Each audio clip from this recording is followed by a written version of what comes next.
বরাবর মাননীয় প্রধান নির্বাচন কমিশনার, বাংলাদেশ নির্বাচন কমিশন, ঢাকা, আগারগাঁও। বিষয় পোস্টাল ব্যালটে ট্রাক মার্কা ও ট্রাক্টর মার্কার বিষয়ে বিভ্রান্তি দূর করার প্রসঙ্গ। জনাব, গণ অধিকার পরিষদের পক্ষ থেকে সালাম ও শুভেচ্ছা নেবেন।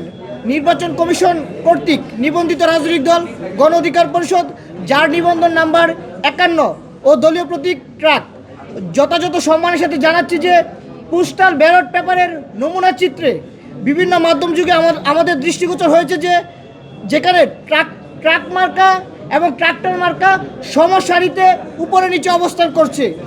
আমরা উদ্বেগের সাথে জানাচ্ছি যে ট্রাক মার্কা ও ট্রাক্টর মার্কা অবস্থান একেবারেই নিকটবর্তী হওয়ায় ভোটারদের মাঝে এক ধরনের বিভ্রান্তি সৃষ্টি হয়েছে এবং দুটো মার্কা শনাক্ত করা দুরূহ ব্যাপার হয়ে দাঁড়িয়েছে। ফলে ভোট দিতে গিয়ে ভোটারগণ বিভ্রান্তিতে পড়ার আশঙ্কা রয়েছে।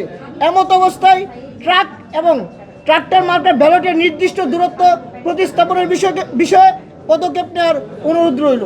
আপনারা জানেন যে আপনারা দেখবেন যে পোস্টাল ব্যালটের যে নমুনাটি দেশের বাইরে পাঠানো হয়েছে কিংবা যেটি সোশ্যাল মিডিয়ায় দেখা যাচ্ছে, সেখানে ট্রাক এবং ট্রাক্টর পরস্পর নিচে রয়েছে। ফলে এই মার্কা দুটি যেহেতু ট্রাক এবং ট্রাক্টর শুনতেও কাছাকাছি এবং দেখতেও অনেকটা সাদৃশ্য মনে হয়, যেহেতু কাছাকাছি হওয়ার কারণে এটা নিয়ে ভোটারদের মধ্যে এক ধরনের বিভ্রান্তি সৃষ্টি হয়েছে।